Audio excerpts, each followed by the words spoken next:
하나님 말씀 보시겠습니다. 우리가 함께 은혜 나눌 하나님 말씀은 출애굽기 12장 1절에서 14절까지 말씀입니다. 우리가 함께 은혜 나눌 하나님 말씀은 출애굽기 12장 1절에서 14절까지 말씀. 다 찾으셨으면 한 목소리로 합독합니다. 시작. 여호와께서 애굽 땅에서 모세와 아론에게 일러 말씀하시되 이 달을 너희에게 달의 시작 곧 해의 첫 달이 되게 하고 너희는 이스라엘 온 회중에게 말하여 이르라.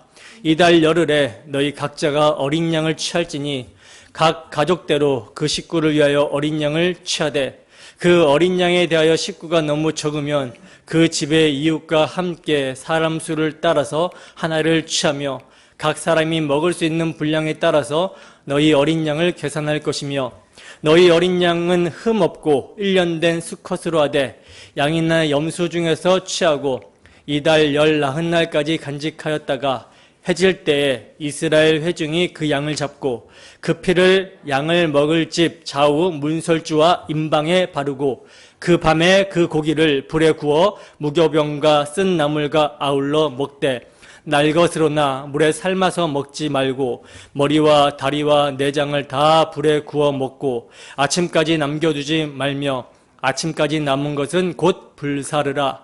너희는 그것을 이렇게 먹을지니 허리에 띠를 띠고 발에 신을 신고 손에 지팡이를 잡고 급히 먹으라. 이것이 여호와의 유월절이니라. 내가 그 밤에 애굽 땅에 두루다니며 사람이나 짐승을 막론하고 애굽 땅에 있는 모든 처음 난 것을 다 치고 애굽의 모든 신을 내가 심판하리니 나는 여호와라. 내가 애굽 땅을 칠 때에 그 피가 너희가 사는 집에 있어서 너희를 위하여 표적이 될지라. 내가 피를 볼 때에 너희를 넘어가리니 재앙이 너희에게 내려 멸하지 아니하리라. 너희는 이날을 기념하여 여호와의 절기를 삼아 영원한 규례로 대대로 지킬지니라. 아멘. 해의 첫 달 6월절의 규례. 해의 첫 달 6월절의 규례라는 제목으로 하나님 말씀 증거하도록 하겠습니다. 하나님께서는 11장에서 내가 이제 한 가지 재앙을 바로와 애굽에 내린 후에야 그가 너희를 여기서 내보내리라. 그들이 여기서 너희를 반드시 쫓아내리라 하고 모세에게 마지막 한 가지 재앙에 대해서 예고를 하셨는데 드디어 12장에서는요.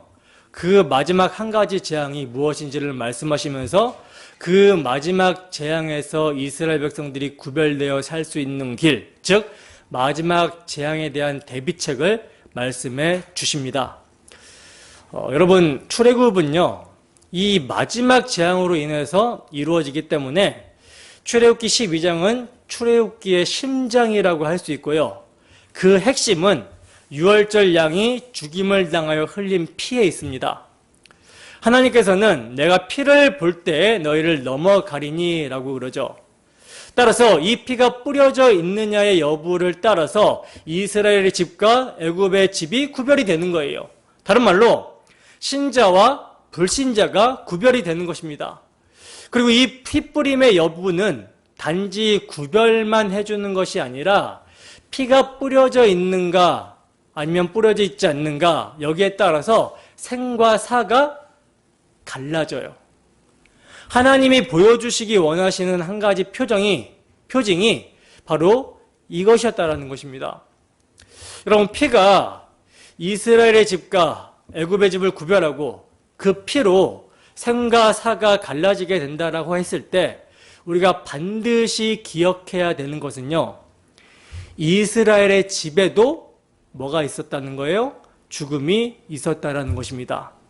다만 어린 양이 이스라엘의 집을 대신하여 희생의 피를 흘려 죽었던 것이죠. 이것을 우리는 잊지 말아야 되는 거예요. 하나님께서는 너희를 속량하여 내 백성을 삼으시겠다라고 하셨는데 어린 양으로 대신 죽임을 당하게 하신 이것이 속량의 방도였던 거라는 것이죠. 애굽과 똑같이 죄인이라 죽어 마땅한 자가 하나님의 선택과 긍휼하심으로 말미암는 어린 양의 피, 우리 구주 예수 그리스도의 피로 속량함을 얻어 살게 되었다라는 것, 그리고 그렇게 살게 되었을 뿐만 아니라 하나님의 백성, 하나님의 자녀가 되었다라는 거, 바로 이것이 이스라엘의 정체성이고요. 교회의 정체성입니다. 따라서 이것을 잊어버리면요, 아무리 제물을 가지고 와서 제사를 드리고 안식일을 지킨다라고 해도, 오늘날로 말하자면 아무리 교회 모임에 열심을 내고 출석을 하고 봉사와 헌신을 한다라고 해도 이스라엘, 즉 교회가 아닌 거라는 것입니다. 때문에 유월절 어린 양, 우리 주 예수 그리스도의 피는 아무리 강조하고 또 강조하여도 지나치지 않다라는 거예요. 왜냐하면 이스라엘, 교회에게 그 피는 유일한 살 길이며 생명이기 때문입니다. 따라서 항상 우리는 그 피를 잊어서는 안 되고 늘 그 피가 우리 마음속에 증거가 되어야 하는 거예요. 그 피가 오늘 우리의 마음 가운데 증거가 되고 있습니까? 주 성령께서 오늘도 우리의 지혜와 거룩함과 의로움과 구원함이 되시는 우리 주 예수 그리스도의 피를 기억하게 하시고 우리의 마음의 증거가 되게 해주시기를 소원합니다.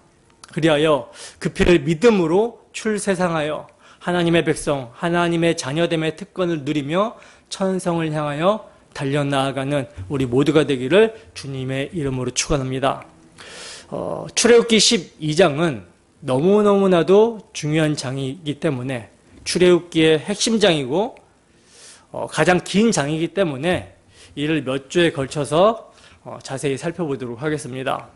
오늘은 14절까지만 살펴볼 거예요. 본문 1절에서 2절 말씀입니다. 함께 했습니다. 시작.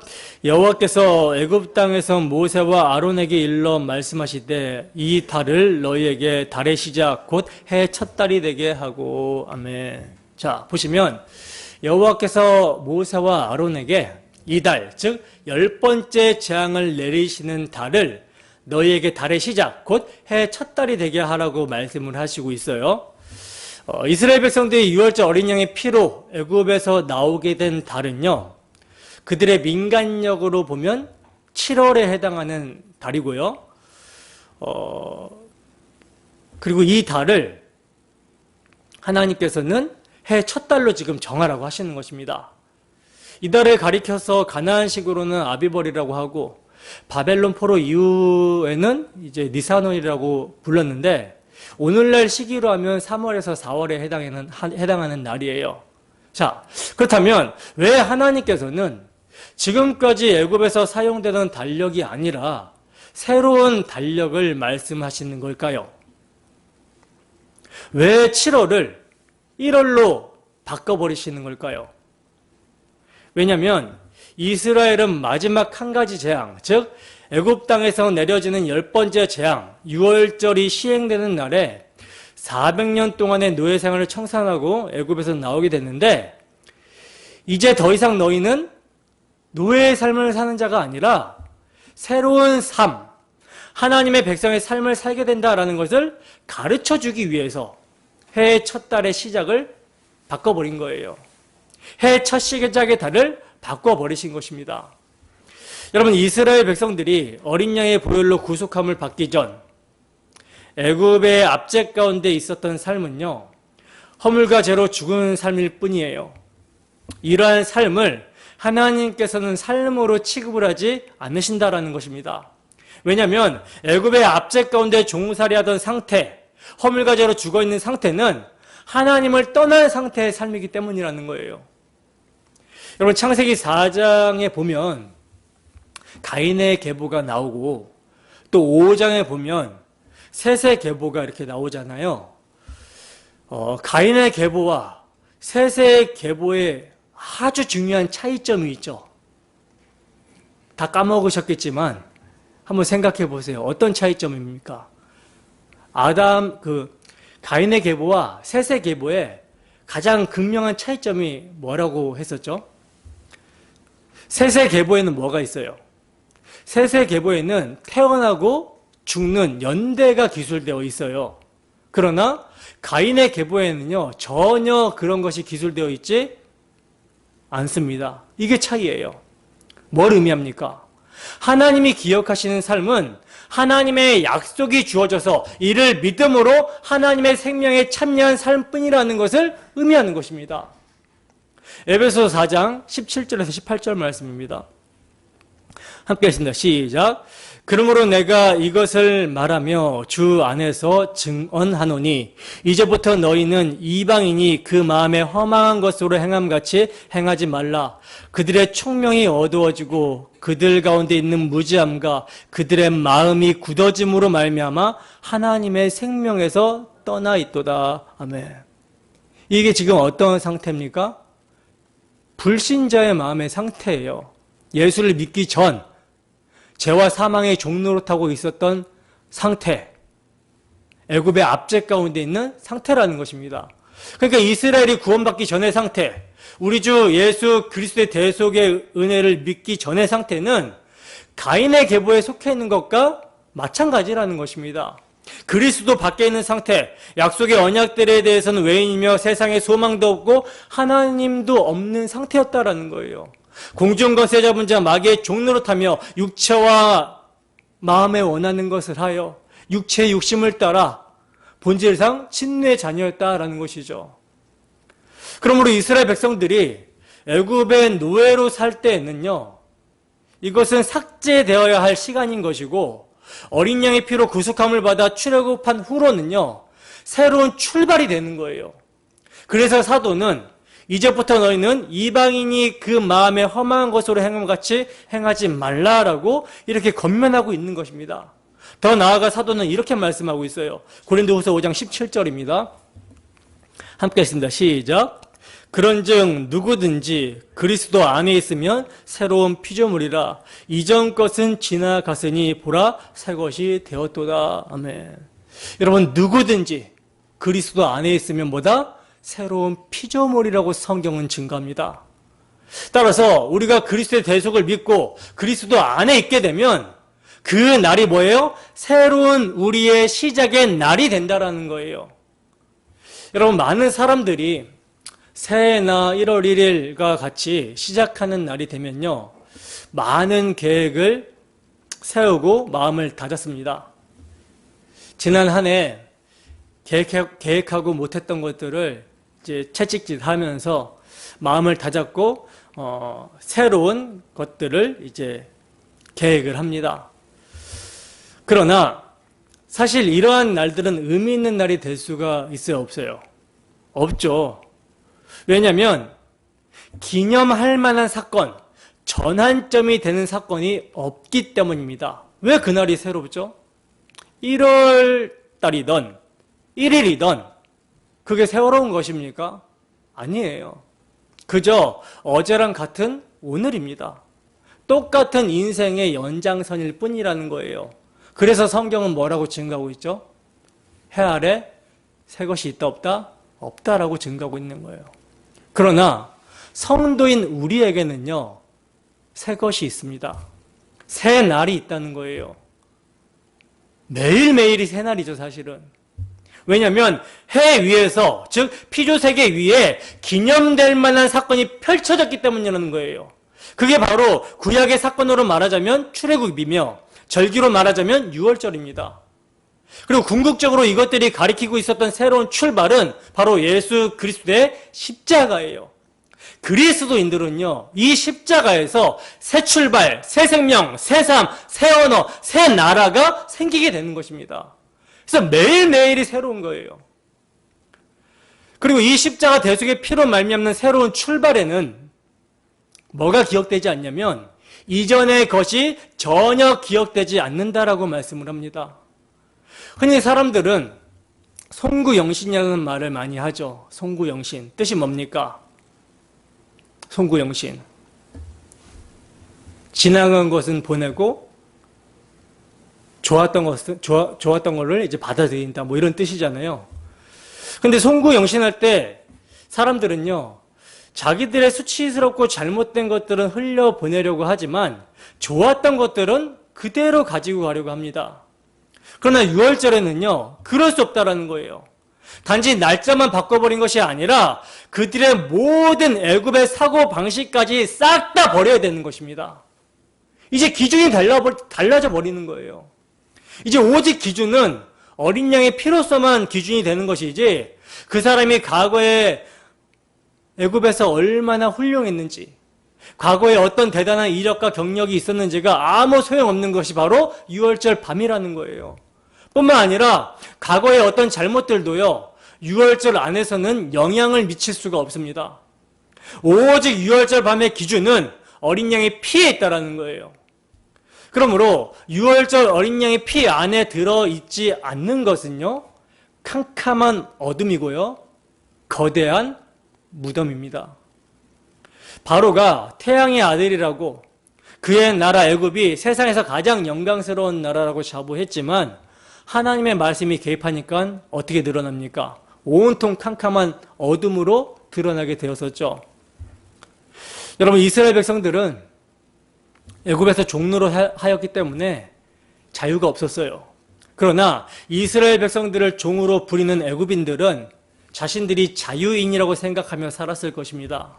그러나 그들이 아무리 자신들은 자유인이라고 생각하며 살아도 그들 모두는 어떤 상태예요? 죽기를 무서워하며 일생에 매여 종노릇하고 있는 상태에 있고요.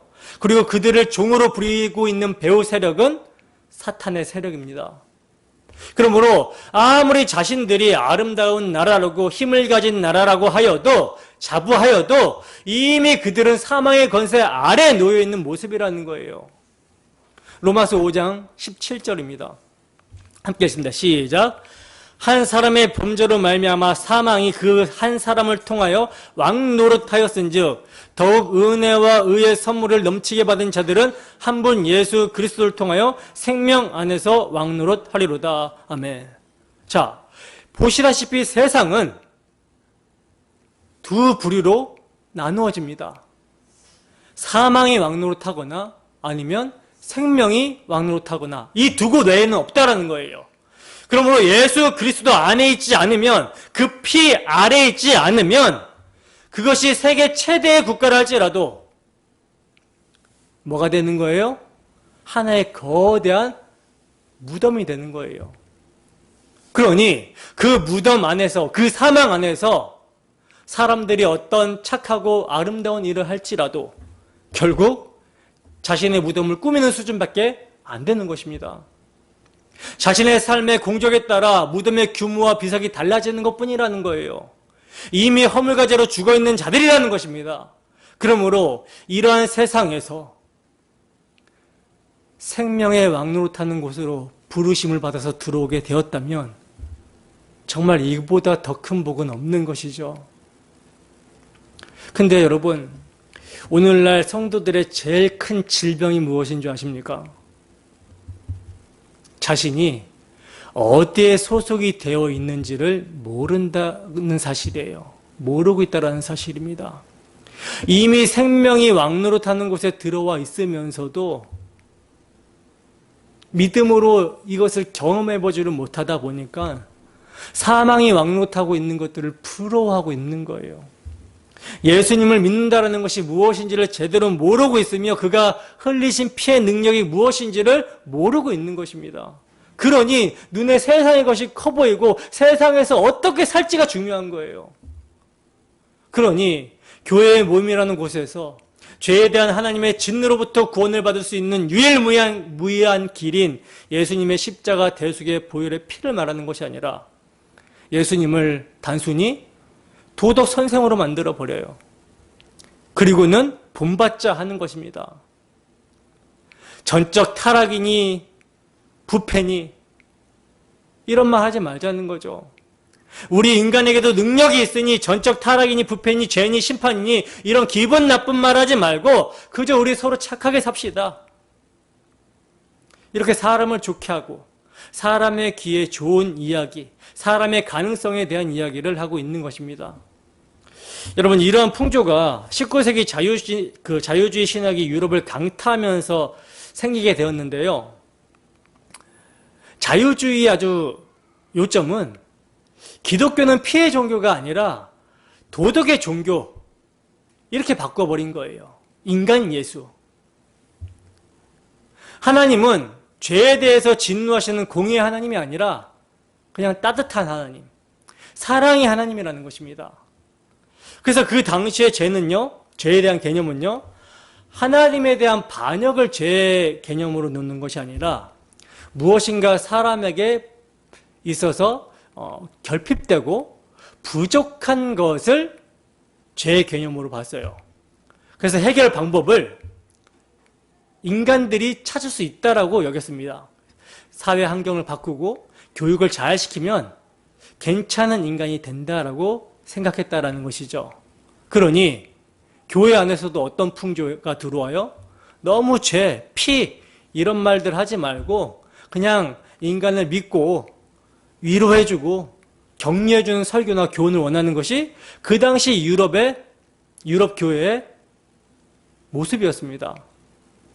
그런데 그 유럽을 강타했던 자유주의 신학의 물결이 우리나라에도 덮쳤어요.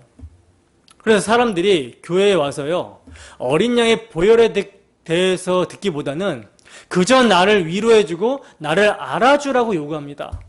세상 사느라 너무나 힘든데 교회에서 위로해줘야 되지 않는가라고 하는 태도를 보이고 있다는 것이죠. 세상 사는 것도 피곤해 죽겠는데 교회에 와서까지 또 죄의 고발을 받아야 되니 괴롭다라는 것입니다. 그러니 그러한 말을 하지 말자고 서로 묻게 하고 있는 거예요. 암묵적으로 약속하고 있는 것입니다. 그러나 여러분, 죄가 무엇인지 고발받지 않는다면 예수 그리스도의 피가 무슨 가치가 있겠습니까? 예수님의 피가 아니더라도 얼마든지 사람들이 아름다운 세상을 만들어갈 수 있다면 하나님께서 왜 그리스도를 보내셔서 화목제물로 세우셔야 되냐는 거예요. 아니라는 것이죠. 그래서 보세요. 그렇게 죄니 피니 그런 이야기 하지 말고 우리에게도 할 수 있다. 우리도 할 수 있다. 인간에게도 가능성이 있다. 능력이 있다. 우리가 우리 스스로 유토피아를 만들 수 있다. 라고 했던 시대 풍조가 어떤 잔혹한 일을 만들어냈습니까? 그렇게 윤리 도덕적으로 무장하고 교육받은 사람들이요, 1차, 2차 세계대전 아주 잔혹한 일을 벌여버리죠. 이 역사가 증거하고 있는 거예요.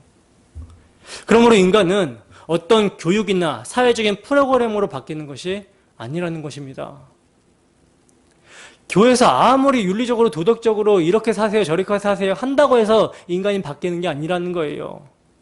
예수님께서 이 땅에 오셔서 행하신 일들 가운데 오늘 우리가 기독교의 이름으로 만들어 놓은 수많은 단체들을 만드시거나 또는 사회복지 이런 프로그램을 만드신 일이 없습니다. 예수님은요, 한결같으셨어요. 한결같이 자신이 십자가에서 죽으심으로만 자기 백성을 구원할 수 있다. 구출할 수 있다. 한 가지만 말씀하셨고 이것을 십자가에서 이루셨습니다. 이거 외에 방법이 없다라는 것입니다. 그런데도 세상은 고집을 부리는 거죠.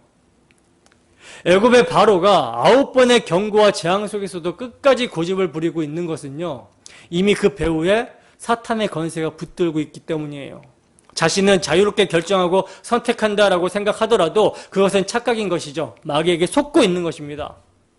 그렇다면 동일하게 우리도 바로처럼 완강하고 완악한 자들이었는데 도대체 무엇 때문에 우리가 예수님을 믿게 된 것입니까? 그것은 오직 하나님의 선택과 긍휼로 인한 것이죠.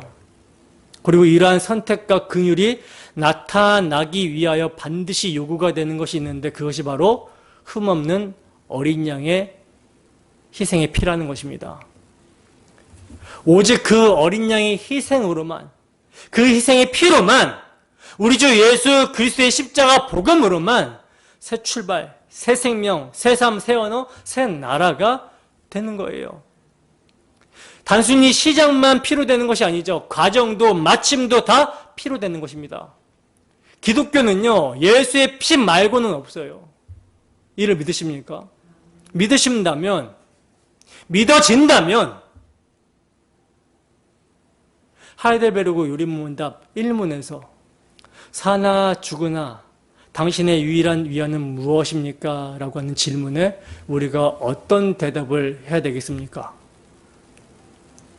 사나 죽으나 살아서나 죽어서나 우리의 유일한 안위는 몸과 영혼이 모두 신실하신 구주 예수 그리스도의 것입니다. 라고 하는 거 말고는 위로가 없는 것이죠. 어디에서 소망과 위로를 찾습니까? 우리가 몸도 영혼도 예수님의 피로 사신 바 되었다라는 거. 그래서 우리가 예수 그리스도 안에 있다라는 거. 이것만이 세상에서 소망이고 유일한 안위가 되어야 되는 거예요. 따라서 6월절 어린 양의 피는요. 너무나도 중요합니다. 너무나도 중요해요. 왜 중요하냐? 그만큼 우리가 자주 망각하기 때문이라는 것이죠. 본문 3절에서 5절 말씀입니다. 함께 했습니다. 시작.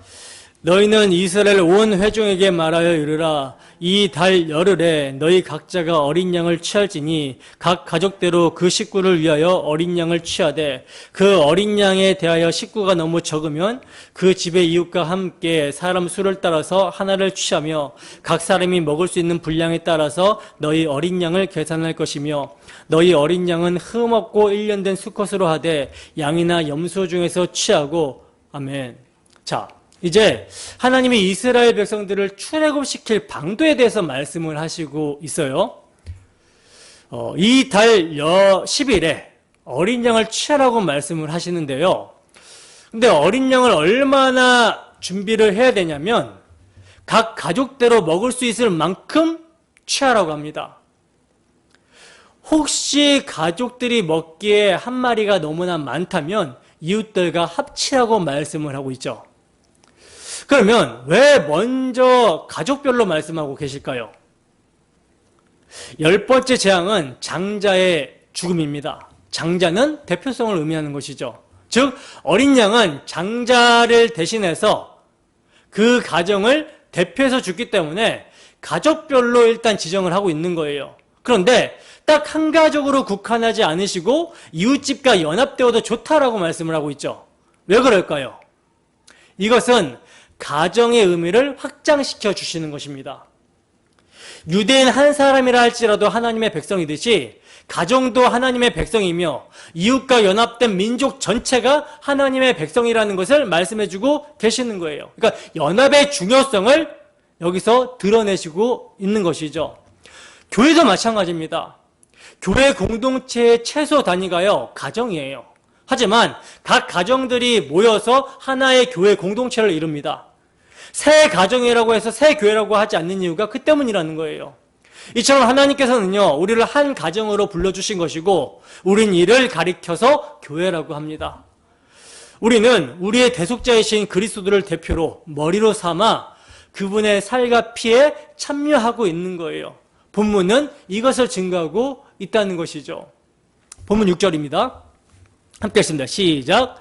이달 여름날까지 간직하였다가 해질 때에 이스라엘 회중이 그 양을 잡고 아멘. 자, 보시면 10일에 취한 어린 양을 언제까지 간직하라고 하죠? 14일까지 간직했다가 해질 때 그 양을 잡으라 하고 말씀합니다. 여러분, 왜 10일에 취한 양을 14일까지 간직하라고 하나님께서는 말씀하실까요?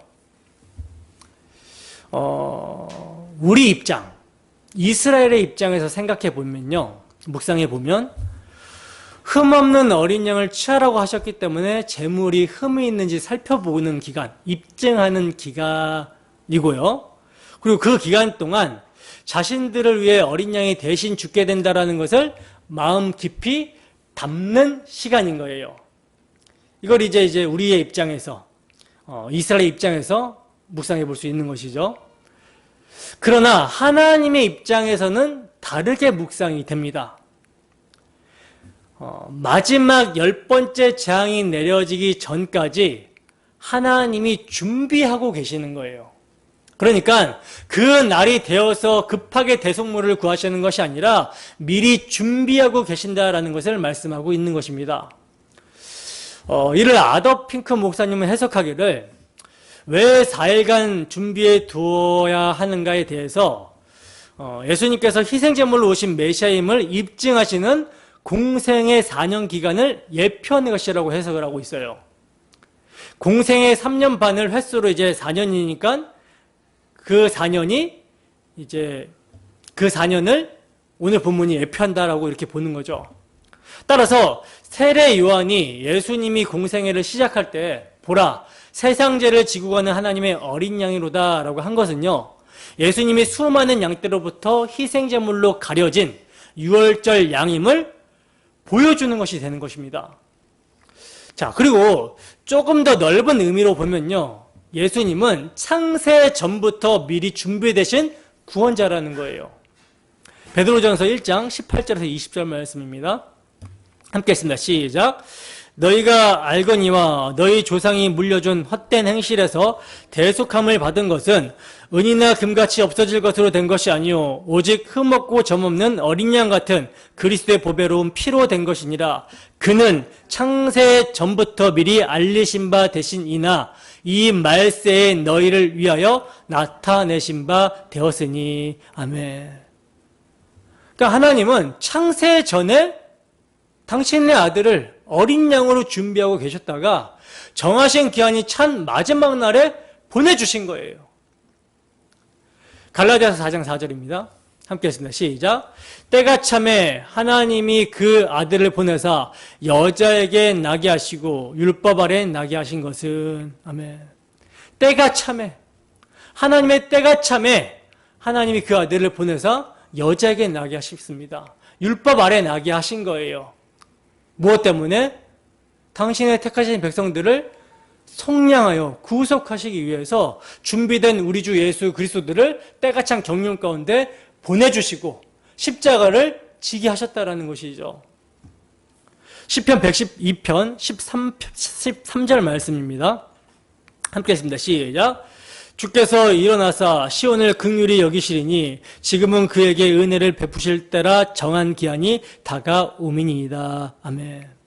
여러분, 하나님이 당신의 아들을 화목제물로 보내주셔서 십자가 대속의 피로 택하신 자들의 구원을 이루신 날도, 또 그 구원을 확증하시고자 예수님께서 심판주로 재림하시는 날도 다 정하신 기한이 있습니다. 따라서 우리는 모든 만물을 주관하시는 하나님의 계획을 신뢰할 뿐이라는 거예요. 우리도 마찬가지죠. 우리도 우리 개개인에게는 때가 찬 경륜 가운데 복음의 말씀이 들려서 예수를 믿게 되는 것입니다. 그래서 하나님께서 그 아들을 심판주로 재림의 날 보내시지 않았다라는 것은 지금은 은혜의 날이로 구원의 때이기 때문에 아직까지 예수님을 보내시지 않고 있는 거예요. 그래서 우리는 하나님의 계획을 신뢰할 뿐입니다. 이뿐 아니라 천하 만사가 다 때가 있어요. 전도서 3장 1절 말씀입니다. 함께 하신다. 시작. 범사의 기한이 있고 천하 만사가 다 때가 있나니. 아멘. 이 때를 주관하시는 분이 누구다? 하나님이 주관하신다라는 거예요. 따라서 이 모든 때를 주관하시는 하나님을 경외하고 그분의 섭리를 인정하며 살아야 되는 자들이 바로 성도인 우리입니다. 자, 계속해서 보시면 간직해뒀던 어린 양을 언제 잡으라고 말씀하고 있냐면 해질 때에 잡으라고 말씀하시고 있어요. 해질 때. 아니, 하나님께서 왜 굳이 해질 때를 양 잡는 날로 정하신 것일까요? 왜냐하면 이스라엘의 시작이요, 어둠입니다. 어둠이에요. 창세기 1장도 저녁이 되고 아침이 되니라고 하죠. 이스라엘의 지금 시작도요, 어둠입니다. 애굽에 종살이하고 있고 제어물로 죽은 상태, 어둠에서 출발하고 있는 거예요. 근데 그 어둠의 결과는 뭐예요? 죽음이죠. 죽음인데 어린 양을 해질 때에 잡음으로써 그들이 마땅히 결과로 받아들여야 되는 어둠의 결과 죽음을 어린 양에게 맡기고 그들은 어린 양의 생명으로 빛나는 새날을 맞이하게 하라는 것입니다. 이게 의미예요. 이게 복음이죠. 여러분, 애굽의 노예 생활은 율법이 뭘 의미하는지도 모르고 그저 그 조문을 지켜서 의를 취하려고 하는 중노동을 의미합니다. 그래서 율법 아래에 있는 자들은 저주 아래에 있게 되고 저주 아래에 있게 되면 심판이 있을 뿐이라는 거예요. 그러나 성도는 참으로 율법이 요구하는 죄의 삭신 사망, 하나님과 이웃을 사랑하지 못하는 자는 반드시 죽으리라고 하는 율법의 요구, 사망의 저주를 그리스도를 통해 종결짓습니다. 그래서 바울 사도는요, 그리스도는 모든 믿는 자에게 의를 이루기 위하여 율법의 마침이 되시니라 하고 이렇게 말씀했던 것이죠. 여기에 대해서도 혹자들은 그리스도는 모든 믿는 자에게 의를 이루기 위하여 율법의 마침이 된다라고 했으니까 이를 오해해서 그리스도가 사람이 지킬 수 없는 율법 조문을 대신 지켜서 율법의 의를 획득하셨고 이를 믿는 자에게 넘겨준다라고 하는데, 이렇게 성경을 보면요, 정말 성경을 곡해하는 것이 됩니다. 왜냐하면 성경은요, 그 어디에도 인간이 율법의 조문을 지키는 조건으로 하나님으로부터 의를 얻게 된다라고 하는 내용을 말하고 있지 않기 때문이라는 거예요. 그 어느 곳도 성경은 율법 조문을 지키는 조건으로 하나님으로부터 의가 주어진다, 의를 얻게 된다라는 내용이 없습니다. 하나님께서 태초에 자기 백성으로 창조한 아담과 하와에게 요구하시는 것도요, 마음이에요, 마음. 마음입니다. 그들이 그냥 조문대로 선악과를 안 따먹는 행위, 이걸 말하는 게 아니에요. 마음으로 하나님을 사랑하는지 여부를 보시는 것입니다. 하나님만 섬기고 사랑하면서 사는 것이 선이고, 그 하나님만을 섬기고 사랑하는 것을 거부하는 것이 악이다. 따라서 하나님만을 섬기고 사랑하면서 사는 것은 영생이고, 하나님만을 섬기고 사랑하면서 사는 것을 거부하는 악을 행하면 죽음이다. 반역은 죽음이다. 이거였어요. 따라서 예수님은요, 율법의 조항들을 하나하나 지켜서 의를 획득해서 믿는 모든 자에게 그 의를 넘겨주신 것이 아니라 죄를 알지도 못하시는 의로운 예수님이, 의 자체이신 분이 하나님과 이웃사랑을 십자가에서 희생의 피를 흘리심으로 나타내신 거예요. 율법이 요구하는 하나님과 이웃을 사랑하라 라고 하는, 의인에게 요구하는 사랑을 예수님은 의인으로서 나타내신 것이고, 반면에 그 요구를 순종하지 않고 반역하는 자는 죽는다라는 죄의 삭신 사망을 예수님께서 십자가로 성취하신 것입니다. 그래서 그 의와 공의를 만족시키시고 사랑을 이루신 그 의와 사랑을 우리의 것이 되게 하심으로, 십자가에서 피 흘려 죽으시는 그 의로운 행위가 우리의 것이 되게 하심으로 믿는 자의 의가 되셨다라는 거예요. 그리고 율법은 예수님의 인격과 사역을 가리키는 모형과 그림자이기 때문에 예수님이 율법의 마침이 된다라는 것은요, 그 율법이 모형과 율법이 모형과 그림자로 가리키던 실체가 예수님이었다라는 것을 말하는 것입니다. 예수님께서 율법이 모형과 그림자와 상징과 예표로 가리키고 있었던 모든 것의 실체가 되심을 십자가로 입증해 보셨던 거예요. 그리고 예수님은 그렇게 율법의 실체로서 율법의 마침으로 끝나신 것이 아니라 새로운 시작을 여셨습니다. 그래서 예수님이 새로운 시작이 되는 거예요. 새 인류의 시작이 되는 거예요. 하나님의 아들 예수 그리스도의 복음의 시작이 되는 거예요. 이제 그분 안에서 우리는 참된 기쁨이 시작되었다라는 것이죠. 그래서 주님의 오심은요, 하나님과 이웃을 사랑하는 자는 영생이고 사랑하지 못하는 자, 죄액사슬은 사망이라고 하는 율법을 십자가에서 피 흘리심으로 다 이뤘다 하신 종결하심과 동시에 새 창조의 분기점이 되며 시작점이 되는 것입니다. 바로 이를 예표하고 있는 것이 오늘 본문 12장인 거예요. 출애굽의 분기점, 죄와 사망의 종노릇의 종결임과 동시에 하나님 백성의 시작이 되는 것입니다. 따라서 오늘 본문은요, 철저히 그리스도의 대속 사역을 증거하고 있는 거예요. 달의 시작, 가족별로 양을 취하는 거, 간직하는 거, 해질 때까지 이 모든 의미가 우리 주 예수 그리스도의 십자가 사역을 증거하고 있는 거라는 것이죠. 그런데요, 신기한 게 또 있습니다. 오늘 본문은 그 양을 잡고라고 말씀하고 있는데, 사실 문맥상 그 양이 아니라 그 양들이 더 적합해 보이거든요. 그런데 단수를 사용하고 있어요. 단수를. 수많은 양들이 죽임을 당하게 되는데 여기서 단수로 표현하고 있습니다. 12장을 통틀어서요, 단 한 번도 양을 복수로 사용하신 적이 없다는 거예요. 이는요, 하나님의 마음에 오직 예수 그리스도만 어린 양으로 염두하고 계셨기 때문이라는 거예요.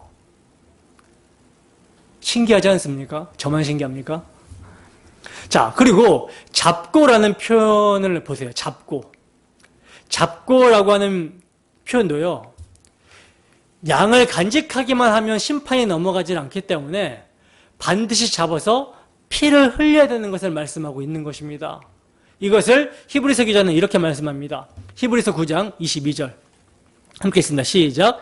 율법을 따라 거의 모든 물건이 피로써 정결하게 되나니 피 흘림이 없은즉 사함이 없느니라. 아멘.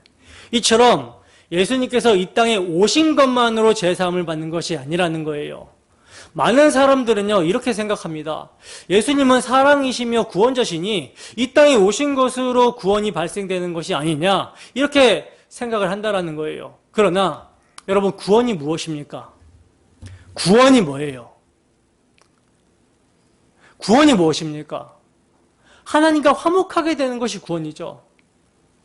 하나님과 불화하게 돼서 하나님을 떠난 자들이 하나님과 화목하게 돼서 하나님께로 돌아와서 하나님과 화목하게 되는 것이 구원입니다. 근데 이 화목은요, 죄사함 없이 가능합니까? 죄사함 없이 가능하나요? 불가능합니다. 하나님의 공의가 만족될 때에만 하나님과의 화목이 가능해지는 거예요. 그래서 사도 바울은요, 예수님의 십자가가 하나님의 공의를 만족하게 한다라고 말하면서 희생의 필요성을 말씀했던 것입니다. 로마서 3장 25절에서 26절 말씀입니다. 함께 하십니다. 시작. 이 예수를 하나님이 그의 피로써 믿음으로 말미암는 화목제물로 세우셨으니 이는 하나님께서 길이 참으시는 중에 전에 지은 죄를 간과하심으로 자기의 의로우심을 나타내려 하심이니 곧 이때 자기의 의로우심을 나타내사 자기도 의로우시며 또한 예수 믿는 자를 의롭다 하려 하심이라. 아멘. 바로 이렇게 하나님의 공의가 만족되기 위해서 반드시 예수님이 죗값을 치르셔야 했던 거예요. 여기서 여러분 또 중요한 게 있는데 그게 뭐냐면요, 주님이 흘린 피는 뿌려져야, 즉 발려져야 한다는 것입니다. 주님이 십자가에서 흘린 보혈은요, 누구에게나 효력이 있지만 흘린 피를 보고 가만히 있는 자에게 구원이 발생하는 것이 아니라는 거예요. 그 피를 발라라 하신 대로 믿음으로 순종해서 바를 때 그 피를 의지하는 자에게, 즉 믿는 자에게 적용이 되는 것입니다. 이를 본문에서는요, 하나님 말씀대로 그 피를 바른 자에게 적용이 되는 것을 보게 되죠. 본문 7절 보세요. 함께 했습니다. 시작. 그 피를 양을 먹을 집 좌우 문설주와 임방에 바르고. 아멘. 보시다시피 그 피를 양을 먹을 집 좌우 문설주 임방에 바르고, 그 피를 바르는 게 뭐다? 믿음이라는 거예요. 피를 바르는 게 믿음입니다. 피를 바르는 게. 그래서 제사법을 말씀하실 때도요, 반드시 제단에 피를 뿌리라고 말씀하셨던 거예요. 출애굽기 29장 16절입니다. 함께 했습니다. 시작. 너는 그 순양을 잡고 그 피를 가져다가 제단 위에 주위에 뿌리고. 아멘. 하나님께서 양의 피를 통해 이스라엘 백성 우리를 보신다라는 거예요.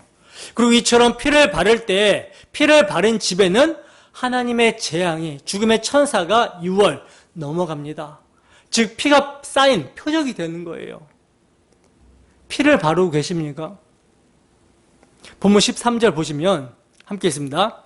시작. 내가 애굽 땅을 칠 때 그 피가 너희가 사는 집에 있어서 너희를 위하여 표적이 될지라. 내가 피를 볼 때에 너희를 넘어가리니 재앙이 너희에게 내려 멸하지 아니하리라. 아멘.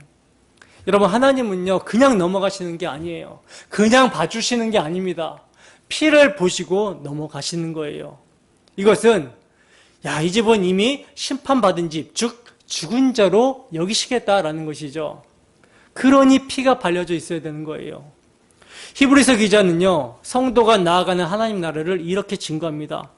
히브리서 12장 24절 세 번역으로 함께 읽습니다. 시작. 새 언약의 중재자이신 예수와 그가 뿌리신 피 앞에 나왔습니다. 그 피는 아벨의 피보다 더 훌륭하게 말해줍니다. 아멘. 이것은요, 하나님이 우리를 보실 때 예수 그리스도가 흘리신 피를 통해서 보신다라는 것을 말하는 거예요. 이를 모형하고 있었던 것이 지성소까지 들어가는 순서죠. 대제사장이 지성소까지 들어가는 순서입니다. 제단에 피가 뿌려지고 지성소 언약 뚜껑 위에 앞에 피가 뿌려지는 거예요. 무슨 의미입니까? 이 피가 뿌려진다라는 것은 은혜 아래 있다라는 뜻이며 예수 그리스도의 십자가 대속의 피 아래 있다라는 뜻이 되는 거예요. 로마서 6장 14절 말씀입니다. 함께 읽습니다. 시작. 제가 너희를 주장하지 못하리니 이는 너희가 법 아래 있지 아니하고 은혜 아래 있음이라. 아멘. 여러분, 우리 신앙의 선배들, 믿음의 선배들도요, 오직 예수 그리스도의 보혈을 뿌리고 하나님 앞에 나아갔습니다. 이제 그분들은 보혈로 인해 하나님 품에서 안식하고 계세요. 우리는 무엇을 뿌리고 하나님 앞으로 나아가겠습니까? 우리의 표적은 무엇이 되어야 마땅합니까? 그리스도의 보혈입니다. 오직 그리스도의 보혈입니다. 그런데 그럼에도 불구하고 오늘날 여전히 그리스도의 보혈 외에 다른 표적을 구하는 사람들이 많아요. 다른 표적은요, 내가 볼 때에는 표적이 될지언정 하나님이 보실 때에는 절대 표적이 되지 않습니다. 오히려 그리스도의 보혈을 대신하려고 하는 모든 거짓 표적들은 하나님의 심판을 가중시킬 뿐이라는 거예요. 그러니까 예수 그리스도의 보혈 말고 다른 표적을 구하고 다른 엉뚱한 것을 구하고 이렇게 나아가게 되면 하나님의 심판을 가중시킨다라는 것이죠. 다른 것을 쫓으면서 그리스도의 표적을 욕되게 하면 안 되는 거예요. 하나님의 아들을 십자가에 매달아 놓고 현저하게 욕보이게 되는 것입니다. 이게 우상숭배예요. 다른 게 우상숭배가 아니라. 본문 8절에서 10절 말씀입니다. 함께 했습니다. 시작. 그 밤에 그 고기를 불에 구워 무교병과 쓴 나물과 아울러 먹되 날것으로나 물에 삶아서 먹지 말고 머리와 다리와 내장을 다 불에 구워 먹고 아침까지 남겨두지 말며 아침까지 남은 것은 곧 불사르라. 아멘. 자, 보세요. 6월절 그 밤에 피 흘린 양의 고기를요, 불에 구워서 하나도 남기지 말고 먹으라고 말씀을 하고 있어요.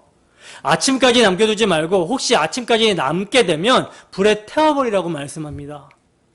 여러분, 왜 피 흘린 양의 고기를 불에 구워야 되는가? 왜 날것으로나 물로 삶아서 먹으면 안 되고 다 불에 구워서 먹어야 되는가? 왜 그런 것입니까? 이것은요, 주님이 받으시는 불의 심판을 상징하고 있기 때문이라는 거예요. 그래서 피 흘린 어린 양의 고기가 불에 살라지는 것입니다. 거룩하신 하나님의 불을, 심판을 통과하는 거예요. 여러분, 하나님은요, 소멸하는 불이라고 말씀합니다. 누구나 죄를 가지고 거룩하신 하나님 앞에 결코 설 수 없어요. 서는 자는 불의 심판을 받을 수밖에 없습니다. 근데 죄인이 받아야 되는 그 불심판을 그리스도께서 십자가에서 대신 받으신 거예요. 그 고난의 전에 받으신 것입니다. 그리고 그 고기를 아침까지 남겨두지 말라고 한 것은요, 그 고기가 하나도 썩지 않도록 하기 위한 조치죠. 그 고기가 남겨져서 버려지면 땅에서 썩어지게 되잖아요. 따라서 하나도 남기지 말고 먹어야 되고 혹시 남으면 불에 태우라고 하신 것입니다. 이게 뭐에 대한 예표이기 때문에 이렇게 말씀하고 있는 것입니까? 레위기 공부할 때 살펴봤잖아요. 부활, 그리스도의 부활. 예수 그리스도에 대한 예표이기 때문에 남는 게 없지 하라는 거예요. 시편 기자는 이렇게 증거합니다. 시편 16편 10절 말씀입니다. 함께 읽습니다. 시작.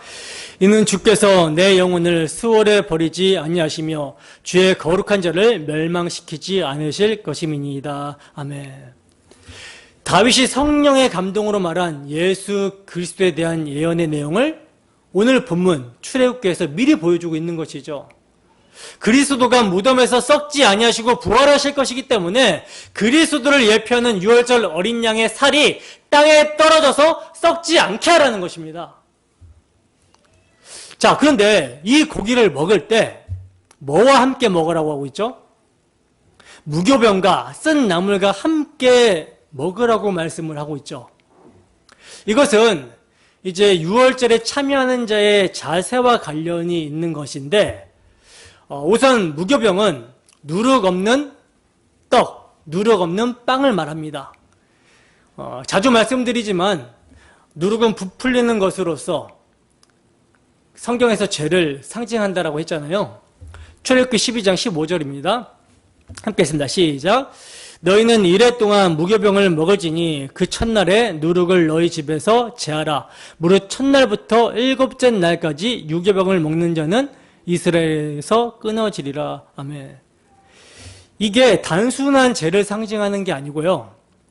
끊어진대요. 그리스도 안에서 끊어진다라는 뜻이거든요. 그러니까 예수를 믿지 않는 죄, 누룩이죠. 그러니까 그리스도의 고난에 참여하게 되는 교회는 예수 그리스도의 피의 완전성에 무엇인가 더하거나 빼면 안 된다라는 것입니다. 예수의 피를 의지하지 않고 다른 것을 의지하면 저주를 받는다라는 거예요. 개인에게 적용하면 옛사람의 소욕을 따라 살아갔던 나는 그리스도와 함께 죽었고 이제 내 안에 주님이 사신다라는 것을 믿음으로 늘 육체의 소욕을 쳐서 복종시키며 성령의 소욕을 따라 자신의 몸을 의의 병기로 드리는 삶, 순전한 삶을 사는 것으로도 적용해 볼 수가 있는 것이죠. 자, 고린도전서 5장 7절 말씀입니다. 함께 했습니다. 시작. 너희는 누룩 없는 자인데 새 덩어리가 되기 위하여 묵은 누룩을 내버리라. 우리의 유월절 양 곧 그리스도께서 희생되셨느니라. 우리의 옛사람, 악에 찬 누룩을 버려야 될 이유가 무엇입니까? 유월절 양, 순전함과 진실함의 땅이신 예수 그리스도께서 우리를 위해서 희생하셨기 때문에 그 희생 안에서 우리도 죽었기 때문에 우리의 육체의 소욕을 죽었다 여기라는 거예요. 자, 그리고 이제 피 흘린 고기와 함께 먹는 씀나물의 의미는요, 애굽에서 받은 고난을 잊지 않게 하시려는 뜻이 있겠습니다만 보다 더 유월절에 참여하는 자는 주님의 고난에도 참여해야 함을 나타냅니다. 이 점을 신약에서 뭐라고 말씀하고 있냐면 우리 주님께서 이렇게 말씀하셨죠. 내가 세상에서 너희를 택하였기 때문에 세상이 나를 박해한 것과 같이 너희도 박해할 것이다. 그러나 담대하라. 왜? 내가 세상을 이겼다. 이렇게 말씀하시죠. 또 바울 사도는 이렇게 말씀하고 있어요. 자녀이면 또한 상속자, 곧 하나님의 상속자요 그리스도와 함께한 상속자니 우리가 그와 함께 영광을 받기 위하여 고난도 함께 받아야 될 것이니라. 이렇게 말씀합니다. 더 나아가서 무릇 그리스도 안에서 경건하게 살고자 하는 자는 박해를 받게 된다라고 말씀하고 있고요. 그리스도의 좋은 군사는 누구와 함께? 그리스도와 함께 고난을 받아라. 이렇게 또 말씀합니다. 자, 그리고 계속해서 먹는 방법뿐만 아니라 먹는 자세를 통해서도 복음을 대하는 성도의 자세를 계시하고 있는데 본문 11절 함께 읽습니다. 시작. 너희는 그것을 이렇게 먹을지니 허리에 띠를 띠고 발에 신을 신고 손에 지팡이를 잡고 급히 먹으라. 이것이 여호와의 유월절이니라. 아멘. 야, 허리에 띠를 띠고 발에 신을 신고 손에 지팡이 잡고 급히 먹으래요. 이러한 표현은 상당히 긴박하다라는 것을 보여주고 있는 것이죠. 무엇이 긴박합니까? 출애굽, 출세상이 긴박하다라는 거예요. 그러니까 이스라엘 백성들은 애굽에 눌러 살 자들이 아니라 약속의 땅 가나안으로 나아가야 되는 자들이라는 것입니다. 그러니 머뭇머뭇거릴 시간이 없다라는 거예요. 성도는요, 재림하실 주님을 이러한 자세로 맞이해야 됩니다. 출세상하여 입천국하는 성도들은요, 항상 목적지를 향하는 나그네와 같이 이 세상을 떠날 준비를 해야 된다는 거예요. 긴박성을 가지고. 그러면 항상 이러한 자세를 우리가 견지하려면 뭘 해야 되는가? 마지막으로 본문 14절입니다. 함께 읽습니다. 시작. 너희는 이 날을 기념하여 여호와의 절기를 삼아 영원한 규례로 대대로 지킬지니라. 아멘. 이스라엘 백성들에게 항상 이러한 자세를 견지하게 하기 위해서 뭘 기념하라? 6월절을 절기로 삼아서 기념하라. 이렇게 말씀하고 있어요. 오늘날 우리에게는 어떻게 적용이 되겠습니까?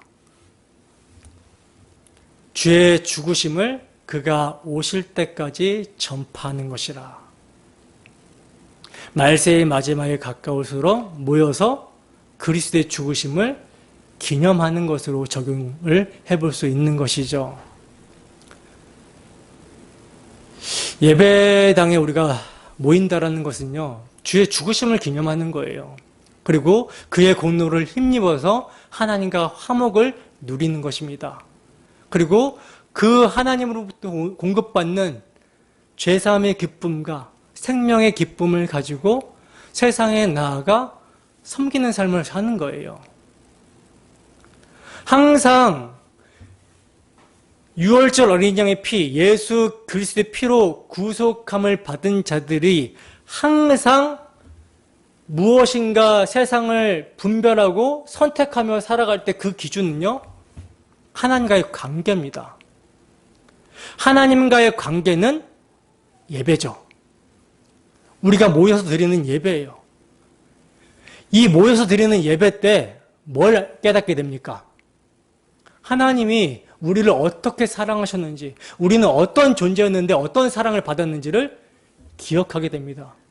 그래서 하나님과 화목이 일어나게 되잖아요. 그러면 당연히 하나님 사랑이 되면 이웃과의 관계성 속에서 하나님이 우리를 어떻게 사랑하셨는지를 나타내며 살게 되죠. 그래서 두 번째로 고려가 되어야 되는 선택은 뭐냐면, 무엇이 이웃을 유익하게 할 것인가? 이것이 고려가 되어야 되는 거예요. 우리가 직장 생활을 하던 어떤 일을 맞닥뜨리던 간에 우리가 항상 생각해야 될 기준은 첫 번째가 하나님과의 관계, 예배. 두 번째가 뭡니까? 내 배가 부를까? 이게 아니에요. 무엇이 자기가 부인되는 것이며 남을 이롭게 하는 것이며 유익하게 되는 것인가? 이 순서예요. 이 두 가지 순서가 바뀌어도 안 돼요. 하나님 사랑이 우선이고 그 하나님 사랑으로 이웃 사랑이 흘러가는 것입니다. 그러니까 항상 선택할 때는 우리가 예배, 두 번째가 자기 부인, 무엇이 우리의 이웃을 유익하게 할 것인가, 이웃 사랑을 실천할 것인가, 이것이 자연스럽게 되어야 된다는 거죠. 근데 이 자연스러운 원리를 분별을 하지는 못해요. 입으로는 예수님, 십자가에 못 박히신 예수님을 주와 그리스도로, 주인으로, 구원자로 믿는다고 고백하는데, 근데 이 간단한 원리를 분별하지 못한다는 거예요. 입으로는 믿는다라고 고백은 하는데, 이 믿음이 실제 삶에서 맞닥뜨렸을 때는 믿음으로 발휘가 되지 않는 거예요. 자기 부인의 모습으로 나타나지가 않는 것입니다. 그러니까 믿음으로 안 사는 거죠. 사람은요, 뭔가 선택을 할 때요, 자기 마음에 49대 51, 한 개만, 그 퍼센테이지가 1%만 기울어도요, 그거 선택합니다. 근데 뭔가를 선택하는 데 있어서 우리가 하나님 사랑, 하나님을 예배하는 것을 선택하지 않고 다른 것을 선택한다는 것은 그만큼 하나님 사랑에 대한 가치를 못 느껴서 그러는 거예요. 마찬가지로 이웃 사랑을 우리가 우선적으로 고려하면 이게 가치가 있다고 생각하면 그것을 우선적으로 선택하는데 이것을 선택하지 않는다는 것은요.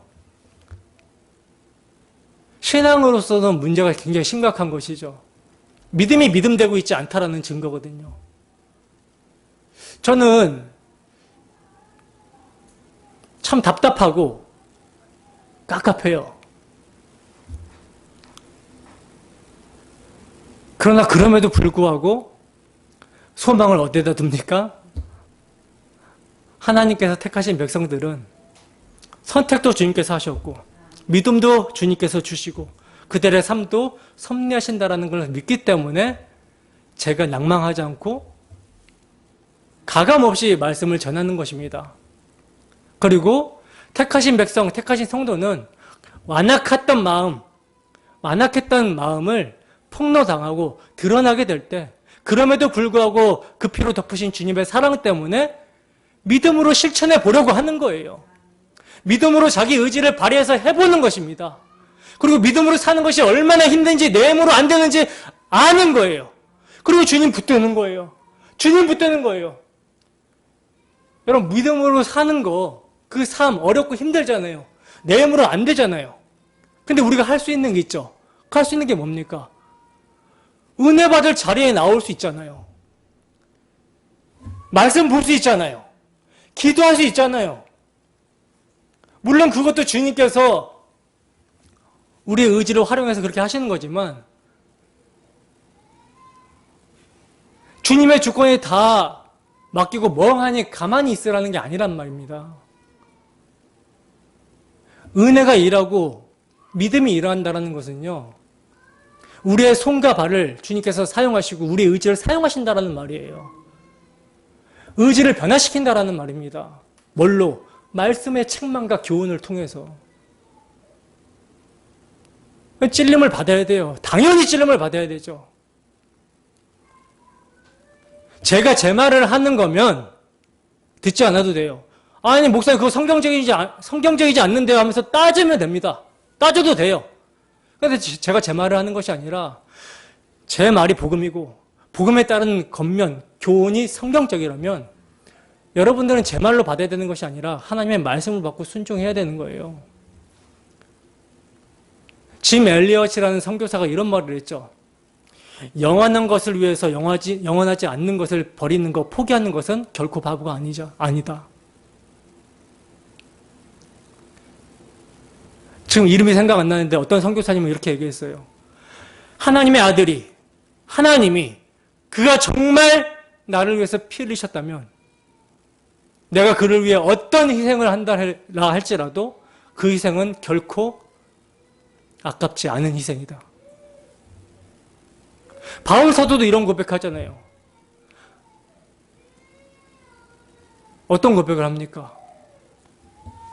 내가 모든 것을 배설물로 버리는 것은 예수 그리스도란 가장 고상한 가치를 얻었기 때문이다 라고 얘기하잖아요. 우리가 정말 유월절 어린 양의 피, 그 피가 우리 마음의 증거가 돼서 역사를 한다면, 그 역사를 믿는다면 그 믿음으로 사는 거예요. 살아보는 거예요. 안 되게 해보는 거예요. 그리고 더 은혜를 붙잡는 거예요. 믿음으로 사라지게 될 때 그 말씀이 살아 운동력 있게 역사하는 것을 경험할 수 있는 것이지, 우리가 믿음으로 살지 못하는 이유 중에 가장 큰 이유가 뭔지 아십니까? 믿음으로 살게 되면 포기해야 되는 것들을 보고 있기 때문에, 거기에만 시선을 두고 있기 때문에 어렵고 힘들고 내 힘으로 안 된다라고 하는 거예요. 포기해야 되는 것들. 이 세상 즐거움.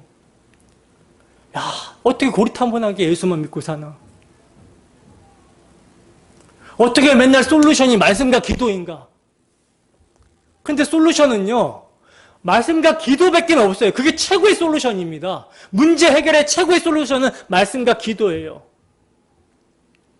고리타분한 게 아니라 말씀과 기도로 문제를 극복해 본 적이 없으니까, 믿음으로 살아본 적이 없으니까 헛소리를 하는 거지. 말씀과 기도는 최고의 솔루션입니다. 십자가 피를 믿는 믿음으로 살아내셔야 되는 거예요. 어떠한 환경과 여건이 다가올지라도 그 환경과 여건은 나를 위해서 그리스도를 십자가에 내주시기까지 사랑하신 하나님의 사랑보다 더 큰 어려움이나 더 큰 문제가 될 수 없습니다. 그렇기 때문에 넉넉히 이기는 거예요. 그 넉넉히 이기는 것을 우리는 경험해야 되는 것입니다.